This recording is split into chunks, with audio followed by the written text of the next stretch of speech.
ഒരു കാരണവശാലും വെള്ളത്തിൽ ഒരാൾ മുങ്ങിത്താഴ്ന്നു കണ്ടാൽ എടുത്ത് ചാടരുത്. കാരണം നിങ്ങളിൽ പല ആളുകളും ധരിച്ചു വെച്ചിട്ടുണ്ടാവും നീന്തൽ അറിയാം, അതുകൊണ്ട് ചാടി ഇറങ്ങി ഒരു ജീവൻ രക്ഷപ്പെടുത്താം എന്ന് വിചാരിച്ച് ഓടിപ്പോയി കഴിഞ്ഞാൽ നിങ്ങളുടെ ജീവൻ അപകടത്തിലാവും. മുങ്ങിത്താഴ്ന്ന ആൾ നിങ്ങളെ പിടിക്കും. നിങ്ങളെ പിടിച്ചു കഴിഞ്ഞാൽ അവിടെ 3 മിനിറ്റിനുള്ളിൽ നിങ്ങൾക്ക് അവനെ കരക്കി എത്തിക്കാൻ കഴിഞ്ഞില്ലെങ്കിൽ നിങ്ങൾ രണ്ടുപേരും വെള്ളത്തിനടിയിലോട്ട് പോയി മുങ്ങി മരിക്കും. നമുക്ക് ഭക്ഷണം കഴിക്കാതെ വേണമെങ്കിൽ 30 ദിവസം ജീവിക്കാം. പക്ഷെ ശ്വാസം എടുക്കാതെ 3 മിനിറ്റിൽ കൂടുതൽ ഒരാൾക്ക് ഈ ഭൂമിയിൽ ജീവിക്കാൻ കഴിയില്ല. ഇപ്പൊ ഇദ്ദേഹം ഇവിടെ വെള്ളത്തിൽ മുങ്ങിത്താഴെന്ന് വിചാരിക്കുക. നമ്മള് മുന്നിൽ കൂടെ ഫ്രണ്ടിൽ കൂടെ നീന്തി ഇയാളെ രക്ഷപ്പെടുത്താൻ പോയാൽ, അല്ലെങ്കിൽ അദ്ദേഹം എന്നെ രക്ഷപ്പെടുത്താൻ, ഞാൻ എന്ത് ചെയ്യും? ഇയാളെ മുക്കി താഴ്ത്തും. എന്നിട്ട് ഞാൻ മേലോട്ട് പൊന്താൻ ശ്രമിക്കും. ഒരാൾ വെള്ളത്തിൽ വീണ് കഴിഞ്ഞാൽ അയാളെ എങ്ങനെയാണ് രക്ഷപ്പെടുത്തേണ്ടത്, എന്തൊക്കെയാണ് മുൻകരുതൽ എടുക്കേണ്ടതെന്ന് പറഞ്ഞു തരാം. ബാക്ക് സ്ട്രോക്ക്, പിറകിലോട്ട് നന്നായി നീന്താൻ കഴിയുന്ന ഒരാൾക്ക് മാത്രമേ ജീവനോടുകൂടി ഒരാളെ രക്ഷപ്പെടുത്തി കൊണ്ടുവരാൻ പറ്റൂ. ഇത് ആദ്യം മനസ്സിലാക്കണം. നല്ല മഴയാണ്, ചുറ്റിലും വെള്ളം മുങ്ങിക്കൊണ്ടിരിക്കുകയാണ്. ധാരാളം അപകടം ഉണ്ടായിക്കൊണ്ടിരിക്കുന്ന ഈ ഒരു സമയത്ത് വെള്ളത്തിൽപ്പെട്ടാൽ നമുക്ക് എങ്ങനെ അതിൽ നിന്ന് രക്ഷപ്പെടാം, അല്ലെങ്കിൽ എങ്ങനെ ഒരാളെ രക്ഷപ്പെടുത്താം, ഇതിന്റെ കൂടുതൽ ഡീറ്റെയിൽസ് പറഞ്ഞു തരാനായിട്ട് fire and rescue officer Kannadas sir നമ്മുടെ കൂടെ ഉണ്ട്.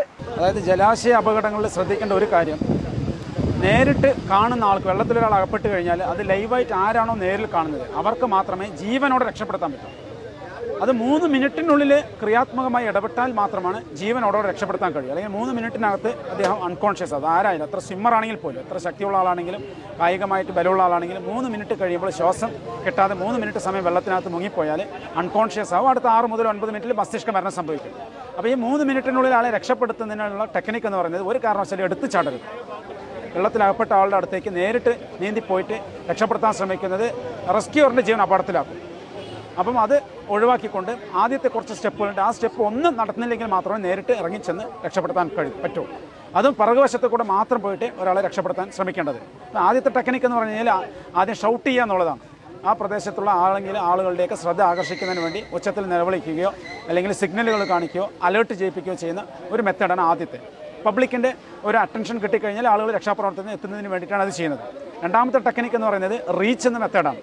റീച്ച് എന്ന് പറഞ്ഞു കഴിഞ്ഞാൽ എത്തിപ്പിടിക്കാൻ പാകത്തിലൊരു വസ്തു നീട്ടിക്കൊടുക്കുക. അതൊരു വടിയാവാം, അല്ലെങ്കിൽ ഒരു കയറാവാം, അല്ലെങ്കിൽ ഒരു തുണിയാവാം, അല്ലെങ്കിൽ ഒരു സാരിയോ ലുങ്കിയോ എന്തെങ്കിലും ആവാം. ഒരു 5-6 മീറ്റർ നീളമുള്ള ഒരു സാധനം ഒരു തൊട്ടടുത്ത് തന്നെയാണ് മുങ്ങി താഴ്ന്നതെങ്കിൽ നമ്മൾ അങ്ങോട്ട് റീച്ച് ചെയ്യുക, എത്തിച്ചു കൊടുക്കുക. അതിനകത്ത് പിടിച്ച് ആളെ വലിച്ച് അങ്ങോട്ട് കയറ്റുക എന്നുള്ളതാണ്. അടുത്ത ടെക്നിക്ക് പറഞ്ഞാൽ ത്രോ ചെയ്യുക എന്നുള്ളതാണ്. എന്തെങ്കിലും ഫ്ലോട്ടിംഗ് ഡിവൈസ്, വെള്ളത്തിൽ പൊന്തിക്കിടക്കാൻ സാധ്യതയുള്ള എന്തെങ്കിലും ഫ്ലോട്ടിംഗ് ഡിവൈസ് മുങ്ങിത്താഴ്ന്ന ആളുടെ അരികിലേക്ക് എറിഞ്ഞു കൊടുക്കുക. അത് ലൈഫ് ജാക്കറ്റ് ആവാം, ലൈഫ് ബോയ് ആവാം, ഇംപ്രവൈസ്ഡ് ഫ്ലോട്ടിംഗ് ഡിവൈസ് ആവാം, അല്ലെങ്കിൽ പിന്നെ ബോട്ടിൽ ജാക്കറ്റ് ആവാം, ഒരു ക്യാൻ ആവാം, കന്നാസ് ആവാം, എന്തെങ്കിലും ഒരു പാഴ്വസ്തു വെള്ളത്തിൽ പൊന്തിക്കിടക്കുന്ന ഒരു തെർമോക്കോളോ അല്ലെങ്കിൽ ഒരു റബ്ബറിൻ്റെ ട്യൂബോ എന്തെങ്കിലും ആവാം. അപ്പോൾ അതിനകത്ത് പിടിച്ചുകൊണ്ട് അയാൾ നിന്നോളും. പിന്നീട് നമുക്ക് സാവധാനത്തിൽ ആളെ പോയി രക്ഷപ്പെടുത്താം.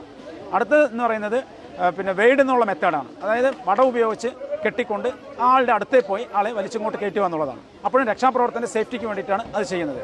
അടുത്ത ടെക്നിക്ക് എന്ന് പറയുന്നത് റോ, അതായത് തുഴഞ്ഞെടുത്ത് പോകാൻ എന്തെങ്കിലും ഒരു ഉപകരണം ഉണ്ടെങ്കിൽ, ഒരു വഞ്ചിയോ അല്ലെങ്കിൽ ഒരു ബോട്ടോ അല്ലെങ്കിൽ ഒരു കൊച്ചു വള്ളമോ അല്ലെങ്കിൽ ഒരു റബ്ബറിൻ്റെ ഡിങ്കിയോ എന്തെങ്കിലും ഒരു സാധനം ഉണ്ടെങ്കിൽ അതിനകത്ത് കയറുക, നേരെ മുങ്ങിത്താഴ്ന്ന ആളുടെ അടുത്ത് പെട്ടെന്ന് തുഴഞ്ഞു പോവുക, ആളെ ആ റബ്ബർ ഡിങ്കിക്കകത്തോ അല്ലെങ്കിൽ ആ ബോട്ടിനകത്തോ ആ വള്ളത്തിനകത്തോ വലിച്ചു കയറ്റുക എന്നുള്ളതാണ്. ഏറ്റവും അവസാനത്തെ ഓപ്ഷനാണ് നീന്തിപ്പോയിട്ട് രക്ഷാപ്രവർത്തനത്തിന് പോകുക എന്നുള്ളത്. നീന്തിപ്പോയി രക്ഷാപ്രവർത്തനത്തിന് പോകുമ്പോൾ ശ്രദ്ധിക്കേണ്ട കാര്യം, പിറകുവശത്ത് കൂടെ മാത്രം പോവുക.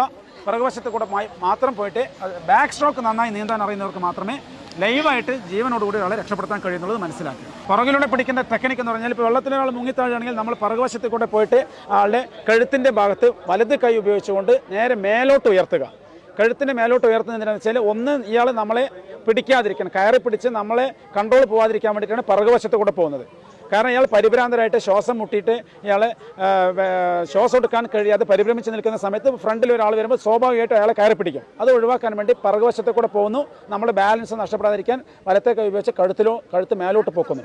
അപ്പോൾ ഇദ്ദേഹത്തിൻ്റെ മൂക്കും വായും ജലത്തിൻ്റെ ഉപരിതലത്തിൽ വരും. ഇയാൾക്ക് സാവധാനത്തിൽ ശ്വസിക്കാൻ കഴിയും. ഇയാൾ ശാന്തനായി രക്ഷാപ്രവർത്തനോട് സഹകരിക്കും.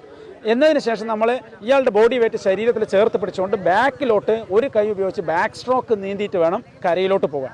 ഇത് വളരെ റിസ്ക് ആയിട്ടുള്ളൊരു സംഭവമാണ്. അതുകൊണ്ടാണ് രക്ഷാപ്രവർത്തനത്തിൽ ഏറ്റവും റിസ്ക് ആയിട്ടുള്ള രക്ഷാപ്രവർത്തനമായിട്ട് ഈ ജലാശയങ്ങളിലെ പിന്നെ അപകടങ്ങളിൽ കണക്കാക്കുന്നത്. രക്ഷാപ്രവർത്തന ജീവൻ തന്നെ അപകടത്തിലാവാൻ സാധ്യതയുള്ളതുകൊണ്ട് ഇത് റെസ്ക്യൂ വർക്കിൽ ഏറ്റവും റിസ്ക് ആയിട്ടുള്ളൊരു വർക്കാണ് ജീവനോടെ വെള്ളത്തിൽ നിന്ന് ഒരാളെ രക്ഷപ്പെടുത്തുക എന്നുള്ളത്. ഓക്കെ സാർ, ഈ മുടി പിടിച്ച് വലിക്കുക, സാരി കൊടുക്കുക, അങ്ങനെയുള്ള സാരി പിടിച്ച് വലിക്കുക, അങ്ങനെയുള്ളതൊന്നും ചെയ്യാൻ പറ്റുമോ?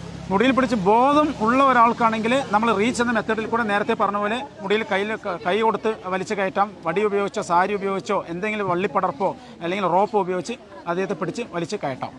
അബോധാവസ്ഥയിലുള്ള ആളാണെങ്കിൽ നമുക്ക് നേരത്തെ പറഞ്ഞ പോലെ എങ്ങനെ വേണമെങ്കിലും വലിച്ച് കൊണ്ടുവരാം. കൊണ്ടുവന്നതിന് ശേഷം ഉടനെ ഫസ്റ്റ് എയ്ഡ് കൊടുക്കുക. എത്രയും പെട്ടെന്ന് എമർജൻസി മെഡിക്കൽ സർവീസിൽ അറിയിച്ചുകൊണ്ട് ഹോസ്പിറ്റലിൽ എത്തിക്കുക. ഫസ്റ്റ് എയ്ഡ് CPR ആണ് കൊടുക്കേണ്ടത്.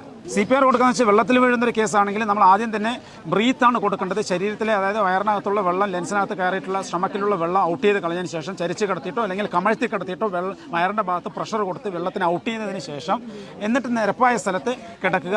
അയാൾ ബ്രീത്ത് എടുക്കുന്നുണ്ടോ എന്ന് ചെക്ക് ചെയ്യുക. അയാളുടെ പൾസ് ചെക്ക് ചെയ്യുക. ഇത് രണ്ടും ആബ്സെൻ്റ് ആണെങ്കിൽ ഉടനെ തന്നെ CPR സ്റ്റാർട്ട് ചെയ്യണം. അപ്പോൾ ആദ്യം 5 ബ്രീത്ത് കൊടുക്കുക. വെള്ളത്തിൽ വീണ ആൾക്ക് ആദ്യം 5 ബ്രീത്താണ് കൊടുക്കേണ്ടത്. അത് മൗത്ത് ടു മൗത്ത് ബ്രീത്ത് കൊടുക്കാം. മൗത്ത് ടു മൗത്ത് ബ്രീത്ത് കൊടുക്കുന്ന സമയത്ത് റെസ്ക്യൂറിൻ്റെ സേഫ്റ്റിക്ക് വേണ്ടി ഒരു മാസ്കോ അല്ലെങ്കിൽ ഒരു തൂവാലിയോ കർച്ചഫോ എന്തെങ്കിലും വായിക്കകത്ത് വെച്ചതിന് ശേഷം മൂക്കടച്ച് പിടിച്ചതിന് ശേഷം ശക്തമായിട്ട് അദ്ദേഹത്തിൻ്റെ ലെൻസിലോട്ട് വായിലോട്ട് നന്നായി ഊതി കൊടുക്കുക. ഒരു 5 ബ്രീത്ത് കൊടുക്കുക. എന്നതിന് ശേഷം അദ്ദേഹത്തിൻ്റെ വാരിയലിൽ അവസാനിക്കുന്ന പോയിൻ്റായ സ്റ്റെർണം എന്ന് പറഞ്ഞ പോയിന്റിലേക്ക് നമ്മുടെ മാസ്റ്റർ ഹാൻഡ് വെച്ചുകൊണ്ട് 2 കൈകളും വെച്ചുകൊണ്ട് 30 കംപ്രഷൻ ഒരു 5 സെൻറ്റിമീറ്ററെങ്കിലും വാരിയൽ താഴത്തക്ക രീതിയിൽ 30 കംപ്രഷൻ കണ്ടിന്യൂസ് ആയിട്ട് കൊടുക്കുക. വീണ്ടും 5 ബ്രീത്ത് കൊടുത്തുകൊണ്ടേയിരിക്കുക. ഇത് 1 മിനിറ്റിൽ 100 തവണ ചെയ്യുക.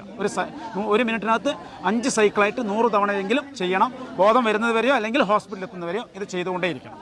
അതാണ് CPR ഇതിനകത്ത് കൊടുക്കുന്ന CPR.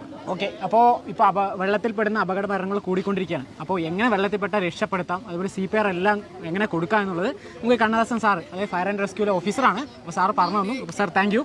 അപ്പോൾ നമ്മുടെ ഗ്രീൻ മാംഗോ സബ്സ്ക്രൈബേഴ്സിന് വേണ്ടി പറഞ്ഞതെന്നാണ്. അപ്പോൾ സാറേ താങ്ക് യു.